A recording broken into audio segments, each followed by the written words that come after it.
ये भी बहुत बड़ा सवाल है कि 3 लाख की जो अफगान आर्मी थी वो कैसे 75,000 तालिबानियों से हार गई। इसके पीछे कोई ना कोई बहुत बड़ा गेम है, छोटा मोटा गेम नहीं है। इसके पीछे पाकिस्तान है, उसकी ISI ने ट्रेनिंग दी है वहाँ पे, और वो सोच रहे हैं हमारी कठपुतली बन के तैयार होंगे। वो तो इन तालिबानियों की मीटिंग अमेरिका से कतर के अंदर गुप्त तरीके से करवाई पाकिस्तान ने। वो सोच रहे थे इन तालिबानियों की तरफ से हम लोगों से बात करें, लेकिन ऐसा नहीं हुआ है। आज बैकफायर कर गया, ये बैकफायर कर गया। पाकिस्तान खुद इतने गहरे गड्ढे में गड़ चुका है जिस गड्ढे को खोदा है। निशा यही है ज़माने में जिंदा कौमों का कि सुबह शाम बदलती है उनकी तकदीरें। मैं अफ़गान के आम नागरिकों के लिए कह रहा हूँ, समंदर में बरसात बुरी लगती है, मैयत में बारात बुरी लगती है, और जब दिल में दर्द हो तो हर बात बुरी लगती है।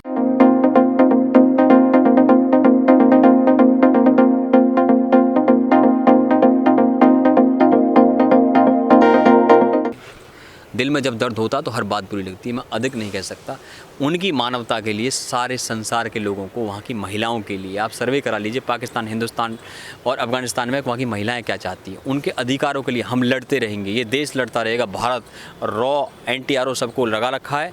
इनका बहुत जल्द तालिबान का इलाज अमेरिका के साथ मिलकर किया जाएगा। भारत का सपोर्ट है उत्तरी अफ़गानिस्तान में उन लोगों को जो पंजशीर में लड़ाई लड़ रहे हैं तालिबान से, जिसमें अमरुल्लाह सालेह है जो उपराष्ट्रपति हैं अफ़गानिस्तान के, और उन्होंने अपने आप को राष्ट्रपति भी घोषित किया है। और उनके साथ में अहमद मसूद हैं जो सीनियर मसूद के बेटे हैं, और वो नॉर्दर्न अलायंस चला रहे हैं। इसको कभी कोई कब्जा तो नहीं कर पाया पंजशीर घाटी को, लेकिन आज 3 तरफ से तालिबान ने उसको घेर लिया है।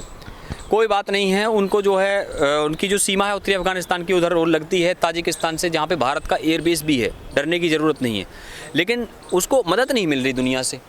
नॉर्दर्न अलायंस जो अहमद मसूद है पंजशीर के अंदर, उसको मदद नहीं मिल रही दुनिया से। कोई भी देश उसके समर्थन में नहीं आ रहा। कहने की सब मदद कौन सी चाहिए? हथियारों की मदद चाहिए उन लोगों को। तालिबान से लड़ना हथियार चाहिए वहाँ पे। 3 तरफ से तालिबान ने घेर रखा है। उस घाटी के अंदर तो तालिबान नहीं घुस सकता, क्योंकि वो बहुत ही दुर्गम घाटी है, वहाँ पे उनकी मौत है, वो नहीं जाएंगे वहाँ पे। लेकिन मदद नहीं मिल रही। UK के जो प्राइम मिनिस्टर हैं बोरिस जॉनसन, उसने कहा हम तालिबान के साथ सहयोग करेंगे, तो मदद कहाँ से होगी भाई? वो तो अगले हफ्ते G7 की मीटिंग होने वाली है। बोरिस जॉनसन UK के प्राइम मिनिस्टर ने बुलाई है, जिसके अंदर यूनाइटेड स्टेट्स भी है G7 के अंदर, वहाँ जापान भी है उसके अंदर, इटली भी है उसके अंदर। मैं आपको उन देशों के नाम बता रहा हूँ। तो वो G7 की मीटिंग स्पेशल अफगानिस्तान के लिए बुलाई गई है, इसीलिए मैं उसकी जिक्र कर रहा हूँ यहाँ पे। और उसमें ये तय होगा कि वहाँ पे जो मानवता का इशू है, कि वहाँ पे जो महिलाएं हैं उनको जो है बोला जा रहा है कि आप जो है नेल पॉलिश नहीं लगा सकती हैं, उनको जो है वहाँ पर न्यूज़ रूम के अंदर आने के लिए मना किया गया है, उसके अंदर उनको काम नहीं करने दिया जा रहा है। तो महिलाओं की जो वहाँ पे स्थिति बद से बदतर होती चली जा रही है, और वहाँ पे तस्वीरों को तो सारी दुनिया ने देख ही लिया। लेकिन इन लोगों तालिबानियों ने अब वहाँ पे फेसबुक और ट्विटर को बैन करके रखा है। शायद दुनिया की नॉलेज में ना हो, व्हाट्सएप चल रहा है, क्योंकि उन्हें पता है सारी दुनिया की मीडिया की नज़र इस समय वहाँ पर है, इसलिए वहाँ से सारी न्यूज़ रोकना चाहते हैं तालिबान। आपको बता रहा हूँ मैं, अफगानिस्तान के एक पार्ट से कोई भी वीडियो दुनिया के किसी भी जगह पे जाना नहीं चाहिए, ना UK में जाना चाहिए, ना US में जाना चाहिए। इसकी पूरी तैयारी है, क्योंकि पूरी दुनिया की नज़र उस पर है, पूरी वर्ल्ड की मीडिया की। कैसे, मैं बता देता हूँ आपको।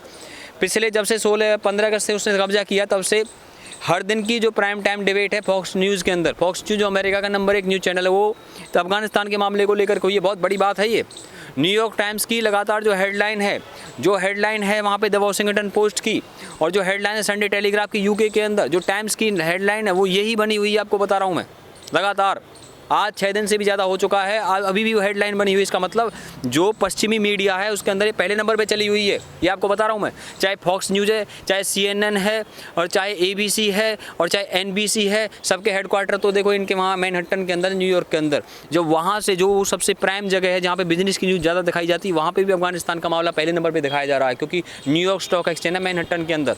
चलिए मैं आगे की बात करता हूँ। अब जो अमेरिका की ने जो मात खाई है वहाँ पे, उससे तो अफ़गानिस्तान के आम नागरिक ही खतरे में आ गए। और ये भी बहुत बड़ा सवाल है कि 3 लाख की जो अफ़गान आर्मी थी वो कैसे 75,000 तालिबानियों से हार गई। इसके पीछे कोई ना कोई बहुत बड़ा गेम है, छोटा मोटा गेम नहीं है। इसके पीछे पाकिस्तान है, उसकी ISI ने ट्रेनिंग दी है वहाँ पे, और वो सोच रहे हैं हमारी कठपुतली बन के तैयार होंगे। वो तो इन तालिबानियों की मीटिंग अमेरिका से कतर के अंदर गुप्त तरीके से करवाई पाकिस्तान ने। वो सोच रहे थे इन तालिबानियों की तरफ से हम लोगों से बात करें, लेकिन ऐसा नहीं हुआ है। आज बैकफायर कर गया, ये बैकफायर कर गया। पाकिस्तान खुद इतने गहरे गड्ढे में गड़ चुका है जिस गड्ढे को खोदा है। बता दूं आपको उदाहरण, सुन लीजिए। तालिबान ने 1100 उन तहरीक तालिबान के आतंकियों को छोड़ा है जो पाकिस्तान में हमले करते रहे लगातार। ये तहरीक तालिबान क्या है, पता है क्या है? जब अमेरिका ने अफ़गानिस्तान में अटैक किया था, हमला किया था, उस समय पर बहुत सारे कबायली वो पाकिस्तान में घुस गए। तो फिर जो पाकिस्तान की आर्मी ने उनको जो उन पर अटैक किया तो वो पाकिस्तानी आर्मी के दुश्मन बन गए। और इन लोगों ने 13 गुटों ने मिलकर के बैतुल्लाह मसूद की मौजूदगी में 13 गुटों ने मिलकर के एक अभियान चलाया जिसको तहरीक तालिबान दिया। तहरीक शब्द का अर्थ होता है अभियान, सुन लेना बात को, और उसका नाम तहरीक तालिबान दिया, जिसका प्राइम लक्ष्य था इस्लामिक शरिया का शासन लागू करना। अब वही उनको छोड़ रहे हैं। इसका मतलब ये है पाकिस्तान के लिए खतरे की घंटी पैदा हो चुकी है। उनकी डिमांड ये है कि सिंध को आज़ाद करो, पश्तूनों के एरिया को आज़ाद करो, पठानों का है ये पेशावर, और वो कह रहे हैं कि जो पश्तूनों बलोचों को भी आज़ाद करो। क्योंकि आज आपको पता है एक बात, बलोचों की कोई साधारण क्षमता नहीं है। पाकिस्तान की पार्लियामेंट के अंदर बलूचिस्तान की एक पार्टी है, BAP जिसे कहते हैं, बलूचिस्तान पीपल्स पार्टी, उसके जो है मेंबर ऑफ पार्लियामेंट हैं, पाकिस्तान की सीनेट में भी हैं और पाकिस्तान के लोअर हाउस में भी हैं। 12 हैं अपर हाउस में, लोअर हाउस में 5 हैं। अब सुन लीजिए बात। और एक बलूचिस्तान लिबरेशन आर्मी नाम का एक ऑर्गेनाइजेशन है जो लगातार चीनियों पे अटैक कर रहा है। अब समझ लीजिए मामला कितना गंभीर है, और ये समझ लीजिए किस तरीके से पाकिस्तान एक बहुत गहरे गड्ढे की तरफ जा रहा है। और पाकिस्तान की आवाम क्या कह रही है? पाकिस्तान के तमाम पत्रकार भारत के चैनलों पर लाइव आ रहे हैं। मोना आलम आ रही है, हामिद मीर आ रहे हैं, कमर चीमा तो लगातार आते ही रहते हैं, लेकिन कुछ अभी भी नहीं आ रहे। रऊफ़ किलासरा नहीं आ रहे, हसन निसार नहीं आ रहे। उन सब का क्या कहना है? वो कह रहे हैं कि जो इमरान खान ने बोला हम उसके साथ नहीं है। इमरान खान ने कहा गुलामी की बेड़ियाँ तोड़ दी। अच्छा, आतंकवादियों का शासन करना जो गुलामी की बेड़ियाँ तोड़ना होता है? अगर ये ऐसे ही गुलामी की बेड़ियाँ थी तो तहरीक तालिबान जो TTP है उस पर क्यों कार्रवाई करता था पाकिस्तान? क्यों उनको जेलों में बंद करता था? बता दीजिए आप। उनको भी गुलामी की आज़ादी चाहिए उन्हें। यही तो सारा खेल है। क्योंकि पाकिस्तान क्या करता है कि जिन लोगों को ट्रेनिंग देता है वो भारत के खिलाफ एक अभियान चलाने के लिए कट्टरपंथियों को, आतंकवाद को एक अपनी विदेश नीति का सबसे बड़ा हथियार मान के चलता है। और यही सबसे बड़ी बात है कि पाकिस्तान एक नफ़रत की बुनियाद पर खड़ा हुआ मुल्क है। और उसे ये भी याद नहीं है कि 1948 में मोहम्मद अली जिन्ना जो वहाँ के कायदे आज़म कहे जाते हैं, उसने मैसेज दिया था रेडियो पर कि पाकिस्तान नाम की जो अजीम कौम सारी दुनिया के अंदर बनी है वो वहाँ की माइनॉरिटीज़ को संरक्षण देगी। ये किसका बयानात है? ये बयानात है मोहम्मद अली जिन्ना जो कायदे आज़म है। लेकिन उसकी भी रहस्यमय परिस्थितियों में मौत हुई थी। पेट्रोल ख़त्म हो गया था, जिस गाड़ी से उसे ले जा रहे थे, कैसे ख़त्म हुआ मैं इसमें जाना नहीं चाहता। आगे की बात सुनिए आप। कायदे आज़म पाकिस्तान की बात नहीं सुनी उन लोगों ने। 1955 में पाकिस्तान को इस्लामिक रिपब्लिक घोषित किया। उससे पहले सेक्युलर था, ध्यान रखना इस बात का। 1955 में घोषित हुआ है संविधान में संशोधन करके। Article 2 of Pakistan constitution says that Pakistan is a Islamic state. आगे सुनिए अब अमेरिका पे सारी दुनिया चिल्ला रही है और अमेरिका के लोग भी चिल्ला रहे हैं जो बाइडन के ऊपर। तो जो बाइडन ने ऐसा क्या किया है कि उस पर चिल्ला रहे हैं? क्योंकि उन्होंने जो आर्मी निकालने का निर्णय किया वहाँ से, उसी के कारण तो ये सब कुछ हुआ है। और जो बाइडन के इस निर्णय को तो टोनी ब्लेयर ने भी गलत बताया, क्योंकि टोनी ब्लेयर ने ही नाटो की सेनाएं, ब्रिटेन की सेना भिजवाई थी जब 2001 में इन्होंने तालिबान को वहाँ से हटाया था। सबसे ज़्यादा सैनिक ब्रिटेन के थे अमेरिका के बाद, और टोनी ब्लेयर उसमें प्राइम मिनिस्टर थे जो यूनाइटेड किंगडम के। लेकिन अब उन्होंने खुल करके कहा कि बाइडन गलत कर रहे हैं। और यही बात निक्की हेली ने कही है। Nikki Haley Republican party, Donald Trump की पार्टी की सबसे बड़ी नेता है, और वो भारत की, अमृतसर की है, और वो जो है सिख जाट है। तो मेरा कहने का मतलब ये है कि जो बाइडन जब घिरे हैं तो जो बाइडन का टेस्ट होना न्यूयॉर्क के अंदर। आज आपको फ्यूचर की बात बताता हूँ। फ्यूचर की बात सुनिए अब। होगा क्या? लोग पूछ रहे हैं कि आगे क्या होना है। सुनिए ऐसे मैं बताता हूँ आपको। आगे न्यूयॉर्क में मेयर का इलेक्शन है। न्यूयॉर्क में 3 मेयर बनते हैं। न्यूयॉर्क स्टेट भी है, सिर्फ सिटी नहीं है। बफेलो है, अल्बेनी है, और न्यूयॉर्क सिटी है, NYC न्यूयॉर्क सिटी है। और वहाँ पे मेयर का इलेक्शन होना है। और वहाँ पे न्यूयॉर्क के अंदर ही आतंकवादी हमला अफगानिस्तान के उन टेररिस्ट ने किया था, अलकायदा के। इसलिए न्यूयॉर्क के लोग बड़े सेंसिटिव हैं। हर घर से कोई ना कोई आदमी मरा उनका 11 सितंबर 2001 के अंदर। और मैनहट्टन के अंदर 7 टावर वर्ल्ड ट्रेड सेंटर के थे, जिनमें से 2 टावर को टेररिस्ट अटैक करके गिराया गया है 11 सितंबर 2001 को। 5 अभी भी वहीं खड़े मैनहट्टन के अंदर, न्यूयॉर्क के अंदर। ये जो वहाँ का एक बहुत बड़ा एरिया मैनहट्टन का जो बिजनेस एरिया वहाँ का। अब सुनिए बात को। मैं ये बात क्यों मेंशन कर रहा हूँ? डेमोक्रेटिक पार्टी की आज आप लिख के ले लीजिए, उनकी हार तय है। मैं कह रहा हूँ इस बात को, आप मेरे से बात कर लेना। फिर नवंबर में इलेक्शन है। और रिपब्लिकन पार्टी ने एक रेडियो जॉकी को वहाँ पे जो है कैंडिडेट बनाया है, और इन्होंने एक ब्लैक, एक नीग्रो को बनाया है। इसने डेमोक्रेटिक पार्टी ने। कर ले कोई भी ताकत लगा ले जो बाइडन, उसका टेस्ट हो जाएगा कि कितना उसे अमेरिका की जनता चाहती है। अरे ऐसा आदमी अमेरिका का राष्ट्रपति बना बैठा है, कैसा बना बैठा है? वो आता है डेलावेयर स्टेट से, जहाँ केवल एक सीट है जो है कांग्रेस वहाँ की पार्लियामेंट के अंदर, एक सीट है जिस स्टेट से वहाँ का उस डेलावेयर का है ये। और जहाँ कैलिफोर्निया सबसे ज़्यादा 53 सीट है, वो तो है उपराष्ट्रपति कमला हैरिस, और राष्ट्रपति वहाँ का जहाँ से केवल एक सीट है। अब डोनाल्ड ट्रंप आते हैं न्यूयॉर्क से, वहाँ 27 सीटें हैं। समझ लीजिए बात को, ये पब्लिक का कोई रिप्रेजेंटेटिव नहीं है, ये ओबामा का चेला था, उसने इसको उपराष्ट्रपति बनाया। और इसको जो है इसकी ढुलमिल नीतियों के कारण अब ओसामा बिन लादेन का एक वीडियो सामने आया है जो ये कह रहा है कि इसको मत मारिए, इसको जो बाइडेन को, और अब ओबामा को असैसिनेट कीजिए ताकि ये बन जाए, यानी इससे कोई खतरा नहीं है। लेकिन अगर अमेरिका पीछे हट रहा है तो अब भारत आगे बढ़ेगा क्या? क्योंकि भारत में तो अंदर से ही लोग हैं जो इसको तालिबान को सपोर्ट कर रहे हैं। ऐसा है कि कुछ लोगों को ये लोग चैनल वाले दिखाया करते हैं, शफीकुर रहमान बर्क है उसके पास जाते हैं। अच्छा, किसको भारत में, मुझे बता दीजिए, सब व्यूअर सुन रहे हैं, किसको नहीं पता शफीकुर रहमान बर्क का बयान क्या होने वाला? फिर क्यों जाते हैं उसके पास? टीआरपी के लिए, बिजनेस चलाने के लिए, सबको पता उसका क्या बयान होने वाला है। जब तुम जानते हो इस बात को, मतलब तुम्हें ये है कि तुमने सनसनी मचानी है। वो आप एक काम कीजिए, भारत के अंदर जो मुस्लिम प्रोफेसर्स हैं और जो राइटर्स हैं और जो इंटेलेक्चुअल जगत के लोग हैं, आप जाइए उनसे जा कर के पूछिए, या जिन्होंने देश की आर्मी में सेवा दी है, जिन मुस्लिमों ने, या देश के लिए कुछ किया, उनसे जाके पूछिए। आप पे पूछ रहे किससे जा रहे हो? वो आम जनता की आवाज़ है। मैं आपको और भी आगे की बात बता देता हूँ। देखिए, सिर्फ भारत का जो स्टैंड है वो बहुत क्लियर है। पहले तो हिंदू सिखों को वहाँ से आगे निकाला, लेकिन हमारे पास इंटरनल सोर्सेज से इन्फॉर्मेशन, हमारे पास सोर्सेज से इन्फॉर्मेशन है कि अब भारत का जो राजदूत है उसने ब्रीफिंग दी है यहाँ प्राइम मिनिस्टर को और यहाँ के जो हमारे सिक्योरिटी की कैबिनेट कमेटी को, अजीत डोभाल को। उस ब्रीफिंग में ये है कि सिर्फ उनको ही नहीं निकालना, हिंदू सिखों को, जो अफ़गानी मुस्लिम भारत के सपोर्ट में थे वहाँ पे और हमारी इंटेलिजेंस एजेंसीज़ की मदद कर रहे थे, उनको भी वहाँ से निकालना है। इसकी पूरी तैयारी कर ली गई है और उसको भी वहाँ से रेस्क्यू किया जा रहा है। इंटरनल बात बता रहा हूँ आप। अफगानिस्तान के ऊपर तो मुस्लिम पर्सनल लॉ बोर्ड ने बताई दी है। सुरा भास्कर जो हिंदू हैं, मुसलमान नहीं है, फिर भी उन्होंने अफगानिस्तान को ज़्यादा सही ठहरा दिया तालिबान को हिंदू आतंकवाद। इनके बयानों का कोई मतलब नहीं है, उनके पास तो कोई मीडिया, मैं बताता हूँ, उनके बयानों का कोई मतलब नहीं है। मेरी बात सुनिए आप, क्यों नहीं है उनके बयानों का मतलब? एक्शन लेना है, भारत की सरकार को लेना है, और ये कोई अफगानिस्तान में जाकर के बैठे नहीं है। बात सुनिए ना, ये कोई इंटरनेशनल जो है जगत में जाकर के, कोई अंतर्राष्ट्रीय मीडिया में जाकर के कोई अपने इंटरव्यूज़ नहीं देते हैं। कोई BBC, CNN, फॉक्स न्यूज़ या फिर कोई ये कोई डिप्लोमेट या ब्यूरोक्रेट नहीं है ये लोग। इनके बयानों का कोई मतलब नहीं है। इनसे बयान सिर्फ इसलिए लिए जाते हैं ताकि जो मीडिया की बाजारवाद की दुनिया है वहाँ सनसनी फैला करके सबको पता उनके बयान क्या होने वाले हैं। तो उनका बयानों का कोई मतलब नहीं है। मैं यहाँ काम की बात करने के लिए आया हूँ, ठीक है। और मैं आपको बता देना चाहता हूँ, पाकिस्तान एक ऐसे गड्ढे में गिरा जिसकी मैं अभी चर्चा कर रहा था। आपका भारत का स्टैंड भी बताने वाला हूँ। एक शायरी है कि मैं सारी ज़िंदगी एक ही भूल करता रहा, धूल चेहरे पर थी और आईना साफ़ करता रहा। तो धूल चेहरे पर थी पाकिस्तान के अंदर और वे आईना साफ़ करते रहे। और उन्हीं बलोचों को आज़ाद कराने की, पश्तूनों को आज़ाद कराने की बात ये लोग कर रहे हैं और इस्लामिक शरिया चाहते हैं।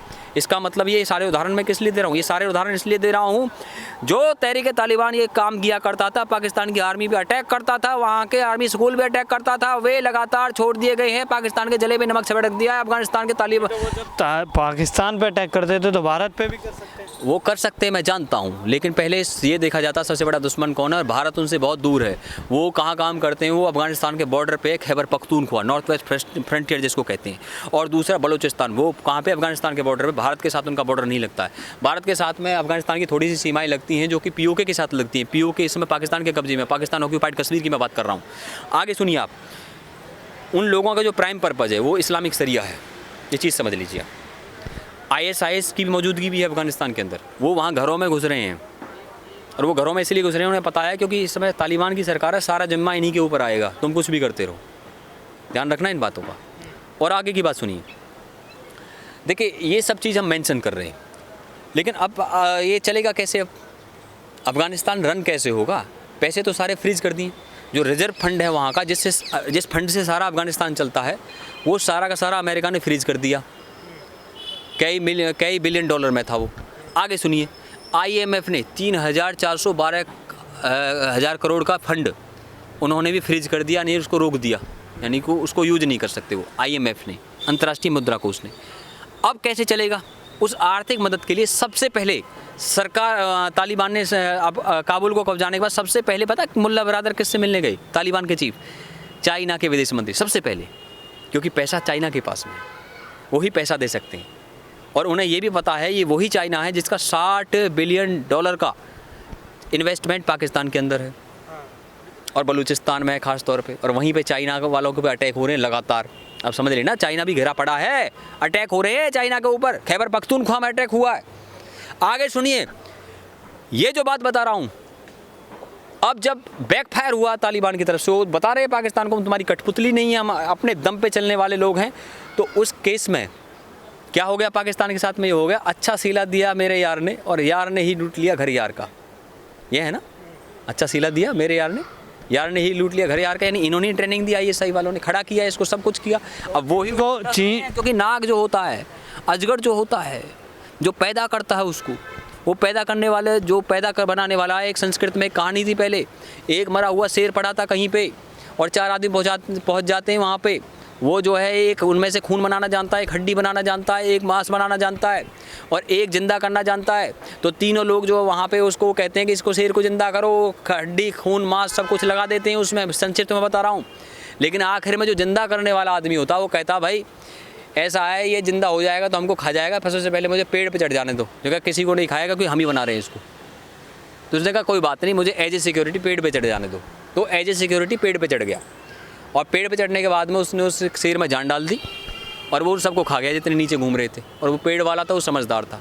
यानी ये उदाहरण मैंने इसलिए दिया है कि जिस तालिबान को जिंदा कर रहा है, जिसको ट्रेनिंग दे रहा है ISI, वो उसी को खाएगा, उसी पाकिस्तान को खाएगा। और वहाँ पे जो है खैबर पख्तूनख्वा में लगातार अटैक होंगे, बलूचिस्तान में अटैक होंगे। लेकिन मंजीत जी, चीन की पहली पसंद कौन बनेगा, तालिबान या पाकिस्तान? चीन एक बिजनेस देश है, उसकी कोई पसंद नहीं है। उसकी पसंद कौन है? उसकी पसंद है बिजनेस। चीज़ों को समझ लीजिए आप। और मैं ये बात आपको इसलिए भी बता रहा हूँ, चाइना वाले जब भी कहीं जाते हैं सबसे पहले बिजनेस देखते हैं। वो गाना सुना ना आपने, ए भाई ज़रा देख के चलो, आगे भी नहीं पीछे भी, दाएँ भी नहीं बाएँ भी, ऊपर भी नहीं नीचे भी, है ना, राज कपूर की पुरानी फिल्म का है। तो चाइना वाले तो हर जगह बिजनेस, आगे भी पीछे भी, दाएँ भी बाएँ भी, ऊपर भी नीचे भी, और वो बिजनेस के हिसाब से चलते हैं। उन्हें पता भारत क्या करेगा उस? भारत के पास में बड़ा ऑप्शन है। भारत के पास में ऑप्शन ये है कि उनके पास ताजिकिस्तान के अंदर भारत के पास में एक एयर बेस है। भारत पहले सबसे पहले अपने नागरिकों को निकालेगा, फिर वेट एंड वॉच पे रहेगा, वहाँ की स्थिति को मॉनिटर करेगा, वहाँ क्या चल रहा है। और भारत की जो रणनीति है वो ये है, पाकिस्तान के हमने बहुत सारे टुकड़े कराने हैं। और ये जो है ये जो तालिबान है वगैरह वगैरह, ये सारे जो लोग हैं ये पाकिस्तान के लिए ख़तरा बनेंगे। और ये जो है अमेरिका के साथ मिल करके, भारत तो वहाँ के आम लोगों की सुरक्षा चाहता है, अफगानिस्तान के आम लोगों को बचाना चाहता है, वो नॉर्दर्न अलायंस का साथ देना चाहता है, वो अहमद मसूद का साथ देना चाहता है, मानवता की सुरक्षा करना चाहता है। इसीलिए UNSC के अंदर, यूनाइटेड नेशन सिक्योरिटी काउंसिल में बैठक में भारत ने उसकी अध्यक्षता करी और पाकिस्तान को उसका पार्ट नहीं बनने दिया ना। ये आपके सामने की बात है। और ये बात मैं इसलिए बता रहा हूँ, अंतर्राष्ट्रीय बिरादरी के अंदर अमेरिका की थू हुई, अंतर्राष्ट्रीय बिरादरी में पाकिस्तान की थू हुई, चीन की थू हुई और रूस की भी थू हुई, लेकिन किसको सराहा दुनिया ने? भारत को सराहा। किस बात के लिए सराहा? क्योंकि भारत सिर्फ अपने नागरिकों को भी निकाल रहा है और साथ में वहाँ पर अमन शांति और उसके लिए अफगान के नागरिकों को भारत में सुरक्षा भी दे रहा है। और अफगानिस्तान के नागरिकों को हर तरीके से जितनी हेल्प भारत कर रहा है, शायद दुनिया का कोई मुल्क नहीं कर रहा। एक आखिरी सवाल आपसे कि 56 देश हैं मुस्लिम, वहाँ शरण क्यों नहीं मिल रही, भारत में ही शरण क्यों ढूंढ रहे हैं? बहुत बढ़िया सवाल किया आपने। देखिए, सारे मुसलमान देश जो है IOC के सदस्य हैं और उसमें तुर्की भी आता है, एर्दोगन आता है। वो इजराइल के मामले में तो बड़े ताकत से हम बातें कर रहे थे वहाँ पे। आज भीगी बिल्ली बने हुए चुपचाप देख रहे हैं। चुपचाप इसलिए देख रहे हैं क्योंकि तालिबान के ना तो वो सपोर्ट कर सकते हैं, उसका विरोध भी नहीं कर सकते क्योंकि उनके साथ डील भी करना है। इसीलिए ये सारे लोग भीगी बिल्ली बन करके देख रहे हैं, ठीक से स्टैंड नहीं ले रहे। IOC जो है उसके अंदर UAE एक ऐसा देश है जिसने खुल करके एक मुखालफत करी है तालिबान की। उसका मैं बता देता हूँ उदाहरण आपको। उन्होंने अशरफ गनी को शरण दी है। वैसे कहा यह भी जाता है कि भारत की जो एजेंसीज़ हैं वो अशरफ गनी और भारत के साथ में उसके अच्छे संबंध थे, तो भारत भी चाहता अशरफ गनी को सुरक्षा मिले। लेकिन आप सोचने की बात है, अशरफ गनी जो अफगानिस्तान के राष्ट्रपति हैं वो न्यूयॉर्क में नहीं गए जहाँ पे उसकी बेटी रहती है। वो कहाँ गए? UAE गए, क्योंकि इसका मतलब ये है कि उनकी शायद हो सकता है भारत से ज़्यादा पट रही हो और वो भारत ने ही यूएई की सरकार से बात करके उसे मदद करी हो। आगे की बात सुनिए। देखिए, अफ़गानिस्तान की एक एम्बेसडर है, राजदूत है अमेरिका के अंदर, एडेला राज उसका नाम है। और एडेला जो है, उसके बाप को तालिबानियों ने मारा था। और अभी उसने 2 दिन पहले जो बयान दिया है, उसमें उसने तालिबान की खुली मुखालफत करी है। और अब ये बात सामने आ चुकी है। अब वाशिंगटन डीसी के अंदर वो है, मैं आपको बता रहा हूँ, कॉन्सुलेट जनरल है वहाँ पे, इनका एम्बेसी है वाशिंगटन डीसी के अंदर। तो इसका मतलब ये है कि तालिबान के जो इंटेलेक्चुअल लोग हैं और जो उसके अफ़गानिस्तान के जो इंटेलेक्चुअल लोग हैं, जो अमन चैन चाहते हैं, वो चाहे किसी भी देश के अंदर है, जो राजदूत भी हैं, वो भी तालिबान के शासन के लिए वहाँ पे लॉबिंग कर रहे हैं, कैसे इनको यहाँ से हटाया जाए। अब वेट इस बात का है, हो सकता है वेट थोड़ा लंबा हो जाए। और मैं ये बात चर्चा इसलिए भी कर रहा हूँ, ये मत समझना चाइना को ये मिल रहा वो मिल रहा। चाइना का $1 ट्रिलियन का नुकसान अभी 2 दिन पहले तक हो चुका है अमेरिका के शेयर मार्केट के अंदर। और ये फोर्ब्स की रिपोर्ट बता रहा हूँ मैं, 2 दिन पुरानी फोर्ब्स की रिपोर्ट सुन लीजिए, कभी ये समझ रहे हो आप। चाइना का भयंकर नुकसान हो रहा है। न्यूयॉर्क स्टॉक एक्सचेंज की बात कर रहा हूँ मैं, कहाँ पे, मैनहट्टन में, उसी न्यूयॉर्क की मैंने कुछ देर पहले बात करी थी, उसमें ना जाते हुए अब जो बाइडेन पे एक आखिरी सवाल जो भारत से बताता हूँ, उस पर सबकी नज़र क्यों है। फ्यूचर की बात है ये, थोड़ी सी मैं चर्चा करता हूँ। अब लोग ये सोच रहे हैं भाई फ्यूचर की बात बताइए। फ्यूचर की बात ये है कि देखिए, जो बाइडेन जो है भारत को तो पूरा सीरियसली लेता है, उसके मामले में वो पूरी तरीके से अपने सबसे करीबी लोगों को लाइन पे लगाता है। जैसे उसके सबसे करीबी हैं लॉस एंजलिस के मेयर एरिक गारसेटी, उसको भारत में राजदूत बना के भेज रहे हैं। वो इसी 10 जुलाई को जो बाइडेन ने ट्वीट किया है कि वो भारत, क्योंकि उन्हें पता अफगानिस्तान में भारत के ही सहयोग से वो एलिमिनेट करेंगे। इसलिए जो बाइडेन ने क्या किया कि जो उनका इंटेलिजेंस का ऑफिसर रहा है, ये मेयर जो है लॉस एंजलिस का मेयर एरिक गारसेटी, घोषणा कर दिया 10 जुलाई को ट्वीट करके कि भारत के अंदर वो राजदूत बन के आ रहे हैं। अब सुन लीजिए बात को, अभी अगले साल वो राजदूत बन के यहाँ जाएंगे, उनका कार्यकाल खत्म हो जाएगा वहाँ मेयर का। आप सुन लीजिए, मैं आपको बता देता हूँ। इसका मतलब ये है कि अमेरिका भारत के साथ मिलकर के ऑपरेशन करना चाहता है। इसीलिए वो एक ऐसे ऑफिसर जो इंटेलिजेंस का, वहाँ की खुफिया ब्यूरो का ऑफिसर रह चुका है, उस आदमी को भारत के अंदर राजदूत बना के भेज रहे हैं। लेकिन एक सवाल हो रहा है कि पीएम मोदी ने बैठक करके ये घोषणा तो कर दी कि हिंदू और सिख जो वहाँ से आएंगे उनको, शरणार्थियों को नागरिकता दी जाएगी। अफगानी मुस्लिमों के साथ क्या होगा? निशा यही है ज़माने में जिंदा कौमों का कि सुबह शाम बदलती है उनकी तकदीरें। नागरिकता का मामला ये है, भारत की जो पॉलिसी है वो हिंदू सिख वगैरह उनके लिए जो है, उनके लिए खुली हुई है। अफगानिस्तान के उन नागरिकों के लिए, बाकी लोगों को नॉर्मल नागरिकता है जैसे बाकी देशों के लोग अप्लाई करते हैं। नागरिकता का मामला तो ये है, बहुत बड़ा संकट खड़ा हुआ है। अफगानिस्तान के नागरिक तो जो रेस्क्यू होकर के यूके भी जा रहे हैं और पाकिस्तान भी जा रहे हैं, अलग अलग कंट्रीज़ में जा रहे हैं, वो एक अलग इशू है। पूरी दुनिया के अंतर्राष्ट्रीय बिरादरी के लिए भारत की पॉलिसी बहुत क्लियर है, जो CAA के तहत है, उनको हिंदू सिखों को नागरिकता मिलेगी।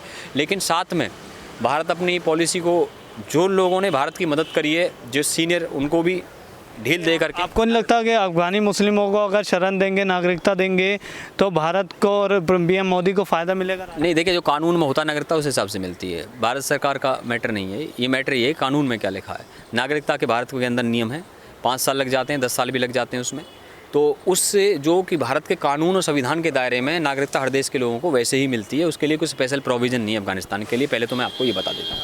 चलिए, जो भी है, मैं इसमें ये उम्मीद करता हूँ कि इस पूरे गेम में, क्योंकि इन महाशक्तियों के इस खेल में वो फुटबॉल बना हुआ है, T20 मैच समझ रखा है इन्होंने उसको, लेकिन ये टेस्ट मैच है, इसका आगे रिजल्ट निकलेगा। अफगानिस्तान के आम लोग फुटबॉल बने हुए हैं। इसीलिए हम इसमें एक बात कह रहे हैं कि जो है, मैंने जो आपको पहले भी कहा है और वो आपको बता देता हूँ कि समंदर में बरसात बुरी लगती है। मैं अफ़गान के आम नागरिकों के लिए कह रहा हूँ, समंदर में बरसात बुरी लगती है, मैयत में बारात बुरी लगती है, और जब दिल में दर्द हो तो हर बात बुरी लगती है। दिल में जब दर्द होता तो हर बात बुरी लगती है। मैं अधिक नहीं कह सकता। उनकी मानवता के लिए, सारे संसार के लोगों को, वहाँ की महिलाओं के लिए आप सर्वे करा लीजिए, पाकिस्तान, हिंदुस्तान और अफ़गानिस्तान में वहाँ की महिलाएं क्या चाहती हैं। उनके अधिकारों के लिए हम लड़ते रहेंगे, ये देश लड़ता रहेगा। भारत रॉ NTRO सबको लगा रखा है। इनका बहुत जल्द तालिबान का इलाज अमेरिका के साथ मिलकर किया जाएगा। कितना टाइम लगेगा ये हम आपको अभी आगे बताएंगे। पहले वेट ऑन वॉच की स्थिति में हम भी हैं। धन्यवाद।